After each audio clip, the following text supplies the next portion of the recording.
ಮಾನ್ಯ ಪತ್ರಿಕಾ ಬಂಧುಗಳೇ, ರಾಜ್ಯದಲ್ಲಿ ಪರಿಶಿಷ್ಟ ಜಾತಿಗಳ ಜನಗಣತಿ ನಡೀತಾ ಇದೆ. ಈಗಾಗಲೇ ಮಾಧ್ಯಮದಲ್ಲಿ ಏನೇನು ಅನಾಹುತಗಳು ಆಗ್ತಾ ಇದೆ ಅಂತಕ್ಕಂಥದ್ದನ್ನು ತಾವೆಲ್ಲರೂ ತೋರಿಸಿದ್ದೀವಿ. ನಮ್ಮ ಮನೆಗಳಿಗೂ ಕೂಡ ಯಾರೂ ಬಂದಿಲ್ಲ, ಆದರೆ ಸ್ಟಿಕ್ಕರ್ ಅಂಟಿಸಿ ಹೋಗಿದ್ದಾರೆ. ಒಂದು ಸಮಯ ಪರಿಶಿಷ್ಟ ಜಾತಿಯವರ ಮನೆಗೆ ಬಂದು ಸ್ಟಿಕ್ಕರ್ ಅಂಟಿಸಿ ಹೋಗಿದ್ದಿದ್ರೆ ಅದನ್ನ ನಾವು ಒಪ್ಪಬಹುದಾಗಿತ್ತು. ಯಾಕಂದ್ರೆ ಕನಿಷ್ಠ ಪಕ್ಷ ಅವರು ಆ ಮನೆಗೆ ಬಂದು ಅಂಟಿಸಿದ್ದಾರೆ. ಹಾಗೇನೂ ಇಲ್ಲ, ಎಲ್ಲಾ ಮನೆಗಳಿಗೂ ಅಂಟಿಸ್ಕೊಂಡು ಹೋಗ್ಬಿಟ್ಟಿದ್ದಾರೆ. ಪರಿಶಿಷ್ಟ ಜಾತಿಯೇತರ ಮನೆಗಳಿಗೂ ಕೂಡ ಅಂಟಿಸ್ಕೊಂಡು ಹೋಗಿದ್ದಾರೆ. ಹೀಗಿದ್ರೂ ಕೂಡ ನನಗೆ ಅನಿಸ್ತಕ್ಕಂಥದ್ದು 50% ಹೆಚ್ಚು ಜನರು ಇದರಲ್ಲಿ ಭಾಗವಹಿಸಲಿಕ್ಕೆ ಸಾಧ್ಯವೇ ಇಲ್ಲ. ಮಾನ್ಯ ಮುಖ್ಯಮಂತ್ರಿಗಳು ಹೇಳ್ತಾರೆ ಆನ್ಲೈನ್ ನಲ್ಲೂ ಮಾಡಬಹುದಂತ. ಆನ್ಲೈನ್ ನಲ್ಲಿ ಹಾಕಿ ನೋಡ್ರಿ, ಪರಿಶಿಷ್ಟ ಜಾತಿಯ ಆ ಸರ್ಟಿಫಿಕೇಟ್ ನಂಬರ್ ಹೇಳಬೇಕು, ಬೇರೆ ಬೇರೆ ಇದನ್ನು ಕೇಳ್ತದೆ, ಅದನ್ನು ಒದಗಿಸಲಿಕ್ಕೆ ಸಾಧ್ಯವೇ ಇಲ್ಲ. ಇದು ವಿದ್ಯಾವಂತರಿಗೆ. ಎಲ್ಲರೂ ವಿದ್ಯಾವಂತರಲ್ಲ, ಕೆಲವರಿಗೆ ಸರ್ಟಿಫಿಕೇಟ್ಗಳಿದೆ, ಕೆಲವರಿಗಿಲ್ಲ. ಅವರೆಲ್ಲರೂ ಕೂಡ ಇದರಲ್ಲಿ ಭಾಗವಹಿಸಲಿಕ್ಕೆ ಸಾಧ್ಯ ಇಲ್ಲ. ಅದರಿಂದ ಇದು ಕಣ್ಣೋರಿಸುವ ಸರ್ಕಾರದ ತಂತ್ರವೇ ಹೊರತು ಇದರಲ್ಲಿ ಸರಿಯಾದ ಅಂಕಿಅಂಶಗಳು ಬರಲಿಕ್ಕೆ ಸಾಧ್ಯವೇ ಇಲ್ಲ. ಪರಿಶಿಷ್ಟ ಜಾತಿಗಳಿಗೆ ಅನ್ಯಾಯ ಮಾಡತಕ್ಕಂಥ ಕೆಲಸವನ್ನ ಕಾಂಗ್ರೆಸ್ ಸರ್ಕಾರ ಮಾಡ್ತಾ ಇದೆ ಅಂತೇಳಿ ನನ್ನ ಆಪಾದನೆ ಇದೆ.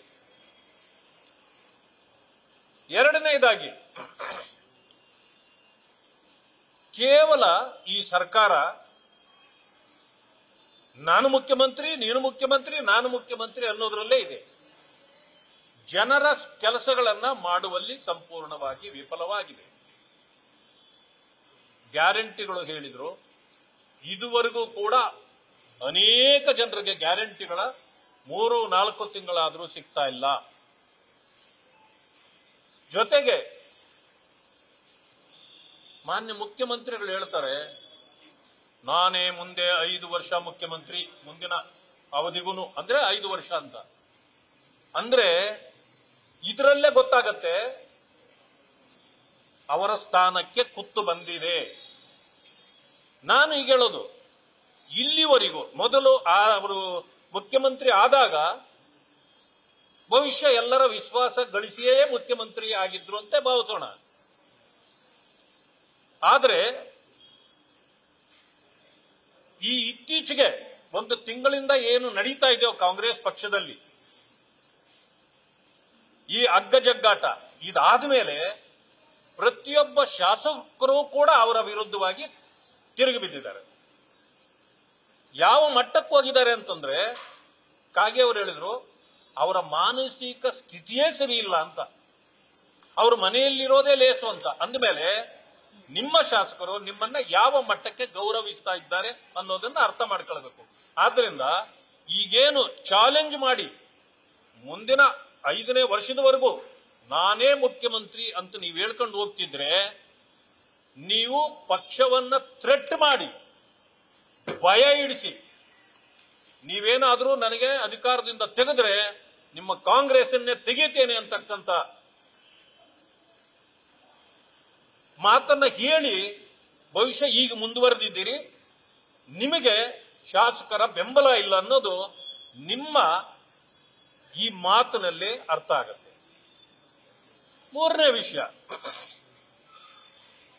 ಇತ್ತೀಚೆಗೆ ಕೆಲವು ಮಂತ್ರಿಗಳು ಅವರ ಸಚಿವ ಸ್ಥಾನದ ವಿಚಾರದಲ್ಲಿ ಕೆಲಸ ಮಾಡೋದನ್ನ, ಡಿಪಾರ್ಟ್ಮೆಂಟ್ ಕೆಲಸ ಮಾಡೋದನ್ನು ಬಿಟ್ಟುಬಿಟ್ಟಿದ್ದಾರೆ. ಅವ್ರಿಗೇನಿದ್ರು RSS, ಬಿಜೆಪಿಯನ್ನ ನಿಂದಿಸಬೇಕು, ಸುಳ್ಳು ಸುದ್ದಿಗಳನ್ನು ಹಬ್ಬಿಸಬೇಕು, ದಿವಸ ಟಿವಿ ಮಾಧ್ಯಮಗಳಲ್ಲಿ ನಮ್ಮ ಮುಖಗಳು ಬರ್ತಾ ಇರಬೇಕು.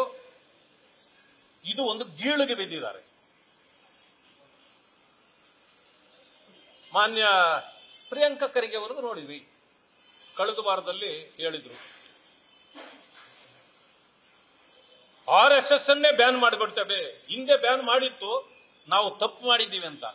ನೀವು ಹುಟ್ಟೋದಕ್ಕೆ ಮುಂಚೆ ಏನೇನು ಆಗಿತ್ತು ಅಂತ ಒಂದು ಸಾರಿ ತಿಳ್ಕೊಳ್ಳಿ. ನೀವು ಹುಟ್ಟಿದ ಮೇಲೆ RSS ಹುಟ್ಟಿಲ್ಲ, ನೀವು ಹುಟ್ಟಿದ ಮೇಲೆ ಹುಟ್ಟಿರ್ಬೋದು, ಆದ್ರೆ RSS 100 ವರ್ಷ ಆಗ್ತಾ ಇದೆ. ಅರೆ ನಿಮ್ಮ ಅಪ್ಪ ಅವ್ರ ಕೈಲಿ ಏನು ಮಾಡಕ್ಕಾಗಿಲ್ಲ, ನೆಹರು ಅವ್ರ ಕೈಲಿ ಏನು ಮಾಡಕ್ಕಾಗಿಲ್ಲ, ಇಂದಿರಾ ಗಾಂಧಿ ಅವ್ರ ಕೈಲಿ ಏನು ಮಾಡಕ್ಕಾಗಿಲ್ಲ. ಒಂದನ್ನ ತಿಳ್ಕೊಳ್ಳಿ ಪ್ರಿಯಾಂಕಾ ಖರ್ಗೆ ಅವರೇ, ಈ ನಿಮ್ಮ ಚಟ ಬಿಟ್ಬಿಡಿ. ನಿಮ್ಮ ಯೋಗ್ಯತೆಗೆ ಅಲ್ಲಿ ನರೇಗಾದಲ್ಲಿ ಕೆಲಸ ಮಾಡಿ ಆ ಬಡವರು 6 ತಿಂಗಳಿಂದ ಹಣ ಬಂದಿಲ್ಲ ಅಂತ ಕಾಯ್ತಾ ಇದ್ದಾರಲ್ಲ, ಅದನ್ನು ಕೊಡಿಸೋ ಯೋಗ್ಯತೆ ಇಲ್ಲ ನಿಮಗೆ. ನೀವು ಮಾತೆತ್ತಿದ್ರೆ ಬೇರೆ ಬೇರೆ ವಿಚಾರಗಳನ್ನ ಮಾತಾಡ್ತೀರಿ. ನಿಮ್ಮ ಇಲಾಖೆ ಬಗ್ಗೆ ಯಾವತ್ತು ಮಾತಾಡ್ತೀರಿ? ನೀವು ಇಲಾಖೆಗೆ ಸೂಕ್ತರಿದ್ದೀರಾ? ಯೋಚನೆ ಮಾಡಿ ನೋಡಿ. ಜನ ಎಲ್ಲಾ ಕಡೆ ನಿಮಗೆ ಚೀಮಾರಿ ಆಗ್ತಾ ಇದ್ದಾರೆ, ಅದನ್ನು ನೀವು ಬ್ಯಾನ್ ಬ್ಯಾನ್ ಬ್ಯಾನ್ ನೀವಲ್ಲ. ನಿಮ್ಮ ಯಾವ ಪೀಳಿಗೆ ಬಂದ್ರು RSS ಅನ್ನು ಮುಗಿಸಕ್ಕಾಗಲ್ಲ. ಆದ್ರೆ ಒಂದ್ ಹೇಳ್ತೇನೆ, RSS ಯಾವತ್ತು ನೀವು ಎಷ್ಟೇ ಮಾತಾಡಿದ್ರು ನಿಮ್ಗೆ ಅವ್ರು ಉತ್ತರ ಕೊಡೋದಲ್ಲ. ನಾವು ಕೂಡ ಅದಕ್ಕೆ ಉತ್ತರ ಕೊಡಬಾರ್ದಿತ್ತು, ಆದ್ರೆ ನಿಮ್ಮ ಉದ್ದಟತನಕ್ಕೆ ಉತ್ತರ ಕೊಡ್ಬೇಕಲ್ಲ. ಅಷ್ಟಕ್ಕಾಗಿ ಮಾತ್ರ ಇಡೀ ರಾಜ್ಯದ ಜನ ಇವತ್ತು ಕಂಗಾಲಾಗಿದ್ದಾರೆ. ಕೆಲವು ಕಡೆ ಮಳೆ ಹೆಚ್ಚಾಗಿದೆ, ಕೆಲವು ಕಡೆ ಮಳೆನೇ ಬಂದಿಲ್ಲ, ರೈತರು ಸಂಕಷ್ಟದಲ್ಲಿದ್ದಾರೆ. ಇದರ ಬಗ್ಗೆ ಚಿಂತೆನೇ ಇಲ್ಲ ಸರ್ಕಾರಕ್ಕೆ. ಮಾತೆತ್ತಿದ್ರೆ ಸರ್ಕಾರ ಹೀಗೆ ಮಾಡಿದೆ, ಹಾಗೆ ಮಾಡಿದೆ, ಜನರಿಗೆ ಹಿಂದೆ ಕೊಟ್ಟಿದೆ, ಮಾತಾಡಿ ನೋಡೋಣ. ನಿಮ್ಮಲ್ಲೇ ಆ ಬಂಡವಾಳ ಇಲ್ಲ, ಅದಕ್ಕೆ RSS ಬ್ಯಾನ್ ಮಾಡ್ತೀವಿ, ಬಿಜೆಪಿಯವರು ಹೀಗೆ. ಇದ ನಿಮ್ಮ ರಾಜಕೀಯದ ನೀತಿಗಳು? ಆದ್ದರಿಂದ ನಿಮ್ಮ ಉಳುಕುಗಳನ್ನು ಮುಚ್ಚಿಕೊಳ್ಳಲಿಕ್ಕೆ ಅನೇಕ ವಿಚಾರಗಳನ್ನ ಇವತ್ತು ಎತ್ತಿ ತೋರಿಸ್ತಾ ಇದ್ದೀವಿ. ಕಾಡ್ಗೋಡಿ ಇದರಲ್ಲಿ ದಿನ್ನೂರು 1950ರಲ್ಲಿ ಹಂಚಿಕೆ ಆಗಿರತಕ್ಕಂಥ ಜಮೀನುಗಳನ್ನ KDBನವರು ಅಕ್ವೈರ್ ಮಾಡಿದ್ದಾರೆ, ಆ ರೈತರಿಗೆ ಪರಿಹಾರ ಕೊಟ್ಟಿದ್ದಾರೆ. ಬೇರೆ ಬೇರೆ ಇದಕ್ಕೆಲ್ಲನೂ ಕೊಟ್ಟು ಪರಿಹಾರ ಕೊಡಲಾಗಿದೆ. ಆದ್ರೆ ಖಾಲಿ ಯಾರು ಉಳುಮೆ ಮಾಡ್ತಾ ಕುಳಿತಿದ್ರು ಆ ದಲಿತರ ಜಮೀನುಗಳನ್ನ ಕಬಳಿಸಲಿಕ್ಕೆ ಹೋಗಿದ್ದೀರಿ. ಯಾಕೆಂತಂದ್ರೆ ಹೆಚ್ಚು ಇವತ್ತು ಬೆಲೆ ಬಾಳ್ತಕ್ಕಂಥದ್ದು. ಇದು ಮಾಫಿಯಾ ಕೆಲಸ ಮಾಡಿ ನೀವಿವತ್ತು ದಲಿತರನ್ನ ಒಕ್ಕಲೆಬ್ಬಿಸಿ ಅನ್ಯಾಯ ಮಾಡತಕ್ಕಂಥ ಕೆಲಸವನ್ನು ಮಾಡ್ತಾ ಇದ್ದೀರಿ.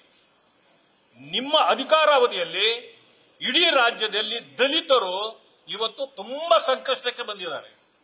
ಒಂದು ಕಡೆ ಹೇಳ್ತೀರಿ 42,000 ದಲಿತರಿಗಾಗಿ ಕೊಟ್ಟಿದ್ದೀವಿ ಅಂತ, ಆದ್ರೆ ಅವ್ರಿಗೆ ಕೊಟ್ಟಿದ್ದು 3 ಕಾಸು ಇಲ್ಲ. ಈ ರೀತಿ ಅನ್ಯಾಯ ಮಾಡಿ ಇವತ್ತು ದಲಿತರನ್ನು ಕೂಡ ಒಕ್ಕಲೆಬ್ಬಿಸ್ತಾ ಇದ್ದೀರಿ. ನಿಮ್ಮನ್ನ ಜನ ಸುಮ್ಮನೆ ಬಿಡ್ತಾರೆ ಅಂತ ನೀವು ತಿಳ್ಕೊಳ್ಬೇಡಿ ಅಂತಕ್ಕಂಥ ಎಚ್ಚರಿಕೆಯ ಮಾತನ್ನ ಮುಖ್ಯಮಂತ್ರಿಗಳು ಕೇಳಲಿಕ್ಕೆ ಬಯಸ್ತೇನೆ. ಇದೇ ವಿಚಾರವಾಗಿ ಇದೇ ಪ್ರತಿಭಟನೆ ಸಂದರ್ಭದಲ್ಲಿ ರವಿಕುಮಾರ್ ಅವರ ಹೇಳಿಕೆ ಬಹಳ ದೊಡ್ಡ ಮಟ್ಟದಲ್ಲಿ ಚರ್ಚೆ ಆಗ್ತದೆ, ಜೊತೆಲಿ ಅವ್ರ ಮೇಲೆ FIR ಕೂಡ ಆಗಿದೆ. ನೋಡಿ, ಇದನ್ನ ನಾನು ತುಂಬಾ ಬೆಳೆಸಬೇಕು ಅಂತ ನನಗೆ ಅನ್ಸೋದಿಲ್ಲ. ರವಿಕುಮಾರ್ ಅವರು ಈಗಾಗಲೇ ಹೇಳಿದ್ದಾರೆ,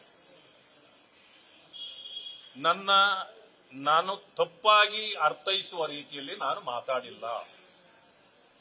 ಹಾಗೇನಾದ್ರೂ ನನಗೆ ತಪ್ಪು ಅಂತ ಅನಿಸಿದ್ದಾದ್ರೆ ನಾನು ಏನೋ ನೇಣು ಬಿಗಿದುಕೊಳ್ತೇನೆ ಅಂತ. ಅಂದ್ರೆ ಎಷ್ಟು ನೋವಿನ ಮಾತನ್ನ ಆಡಿದ್ದಾರೆ ಅವರು. ಒಂದು ಮಾತನ್ನು ಹೇಳಲಿಕ್ಕೆ ಬಯಸ್ತೇನೆ, ಹೆಣ್ಣು ಮಕ್ಕಳನ್ನ ನಾವು ತಾಯಿ ರೂಪದಲ್ಲಿ ನೋಡ್ತೇವೆ. ಬಟ್ ಇದನ್ನ ಹೆಣ್ಣು ಮಕ್ಕಳಿಗೆ ಗೌರವ ಕೊಡ್ತಕ್ಕಂಥದ್ದನ್ನ ಈ ಕಾಂಗ್ರೆಸ್ನವರಿಂದ ನಾವು ಕಲಿಯುವಂಥದ್ದು ಏನೂ ಉಳಿದಿಲ್ಲ. ಮುಖ್ಯಮಂತ್ರಿಗಳು ಒಂದು ಹೆಣ್ಣು ಮಗಳನ್ನ ಮುಂದೆ ನಿಂತಿದ್ರೆ ಸೆರಗು ಎಳಿಲಿಲ್ವಾ? ಅದೇ ಭದ್ರಾವತಿ ಶಾಸಕರು ಮಗ ಒಂದು ಹೆಣ್ಣು ಮಗಳ ಬಗ್ಗೆ, ಆಫೀಸರ್ ಬಗ್ಗೆ ಎಂತ ಎಂತ ಕೆಟ್ಟ ಕೆಟ್ಟ ಭಾಷೆಯನ್ನ ಉಪಯೋಗಿಸಿ ಮಾತಾಡಿದ್ರು. ಯಾರಾದ್ರೂ ಒಬ್ಬರು ಅವ್ರಿಗೆ ಉತ್ತರ ಕೊಟ್ಟಿದ್ದೀರಾ? ನಿಮಗೆ ಅಷ್ಟು ಗೌರವ ಇದ್ದಿದ್ರೆ ಸೋನಿಯಾ ಗಾಂಧಿನ ಸೋನಿಯಾ ಮೇಡಮ್ ಅಂತೀರಿ, ನಮ್ಮ ರಾಷ್ಟ್ರಪತಿಗಳಾಗಿರ್ತಕ್ಕಂಥ ಮುರ್ಮು ಅವ್ರನ್ನ ಅವಳು ಅಂತೀರಿ. ಇದು ನೀವು ಕೊಡೋ ಗೌರವನ? ಇಂಥ ಸಂದರ್ಭದಲ್ಲಿ ನೀವೆಷ್ಟೋ ಮಾಡಿದ್ದೀರಿ. ನಾನು ಅದನ್ನ ಎಲ್ಲವನ್ನು ಹೇಳಲಿಕ್ಕೆ ಹೋಗಲ್ಲ. ಯಾಕಂತಂದ್ರೆ ನಿಮ್ಮ ರೀತಿ ರಾಜಕೀಯ ಹುಚ್ಚು ನಮಗಿಲ್ಲ. ಇಂಥದ್ದನ್ನೆಲ್ಲ ರಾಜಕೀಯಕ್ಕೆ ಬಳಸಬೇಕು ಅಂತ. ಆದ್ರೆ ನೀವು ರಾಜಕೀಯಕ್ಕೆ ಇದನ್ನ ಯಾಕೆ ಮಾಡ್ತಿದ್ದೀರಿ ಅಂತ ಗೊತ್ತಿದೆ. ನಾನಾಗಿರ್ಬಹುದು, ಸಿ.ಟಿ. ರವಿ ಆಗಿರ್ಬಹುದು, ಸುನಿಲ್ ಕುಮಾರ್ ಆಗಿರ್ಬಹುದು, ಅಶೋಕ್ ಅವರಾಗಿರ್ಬಹುದು, ವಿಜೇಂದ್ರ ಅವರಾಗಿರ್ಬಹುದು, ರವಿಕುಮಾರ್ ಆಗಿರ್ಬಹುದು. ಇವರೆಲ್ಲ ಬಿಜೆಪಿಯಲ್ಲಿ ನೇರವಾಗಿ ಮಾತಾಡ್ತಕ್ಕಂಥದ್ದು ಅಗ್ರೆಸಿವ್ ಲೀಡರ್ಸ್ ಅಂತ ಅನ್ನೋ ಕಾರಣದಿಂದ ಟಾರ್ಗೆಟ್ ಮಾಡೋದು ನಿಮ್ಮ ಉದ್ದೇಶ ಇದೆ, ನೀವು ಮಾಡ್ರಿ. ಆದ್ರೆ ಹೆಣ್ಣು ಮಕ್ಕಳನ್ನ ಗೌರವಿಸೋದರಲ್ಲಿ ನಾವು ಯಾವಾಗಲೂ ಪ್ರಥಮ ಸ್ಥಾನದಲ್ಲಿ ನಿಲ್ತೇವೆ. ಇದನ್ನು ಯಾರೋ ಮೂರನೇವರ ಕಡೆಯಿಂದ ಕಂಪ್ಲೇಂಟ್ ಕೊಡಿಸೋದು ಎಲ್ಲ ಮಾಡಿದ್ದೀರಿ. ಏನೋ ಬರದಲ್ಲಿ ಅವ್ರು ಏನೋ ಒಂದು ಮಾತಾಡಿದ್ದಾರೆ, ಆ ಮಾತಿಗೆ ಅವರು ಕ್ಷಮೆನೂ ಕೇಳಿದ್ದಾರೆ. ಸೊ ಇದು ಆದ್ಮೇಲೂ ಕೂಡ ನೀವು ಅವರು ಏನೆಲ್ಲ ಕೆಟ್ಟದಾಗಿ ಮಾತಾಡ್ತೀರಿ, ಇದಕ್ಕೆ ಜನ ಇದನ್ನೆಲ್ಲನೂ ಗಮನಿಸ್ತಾರೆ, ಜನ ಅದಕ್ಕೆ ಉತ್ತರ ಕೊಡ್ತಾರೆ.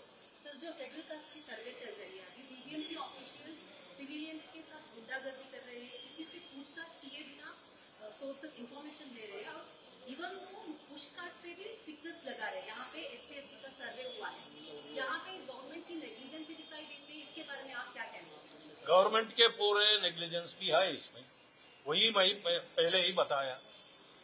अभी सर्वे किसको कर रहा है? एससी घर जाके स्टिकर लगाने से हम सोचना चाहिए ये एससी का घर है, ये सर्वे चल रहा है. मगर पूरे घरों को ये स्टिकर लगा के अब क्या किया? आपके घर में भी लगाया, आप मेरा घर में भी लगाया. घर में आके कोई भी कुछ भी बताया नहीं है. ऐसे ये धोखा देने वाला है. ये कांग्रेस दलित के खिलाफ है, ये धोखा गवर्नमेंट है. पुष्कर पे भी लगाए हैं स्टिकर, वहाँ पे कोई लोग ही नहीं है, वहाँ पे किसी से कुछ तो वो लगाए. पॉलिसी मेकिंग में ये प्रॉब्लम होता है ना. पॉलिसी क्या, ये गवर्नमेंट को पॉलिसी नहीं है. बिना पॉलिसी का गवर्नमेंट है. कभी भी क्या भी बात करता है, कुछ भी करता है. लूट में उनको पॉलिसी है. क्या कैसे लूटना, वो पॉलिसी है. क्या आप लीगल एक्शन डिमांड करेंगे? वो ईवीएम के ऑफिसर्स को सस्पेंड कर चुके हैं, लेकिन जो अथॉरिटी होते हैं ना, उनके भी रिस्पॉन्सिबल होते हैं. सबको भी रिस्पॉन्सिबिलिटी होता है, मगर हम क्या करना, अध्यक्ष जी से पूछ के बात करके बता देंगे. ನ್ಯೂಸ್ ಫಸ್ಟ್ ನಿರ್ಭೀತಿಯಿಂದ ನಿಮ್ಮ ಪರವಾಗಿ.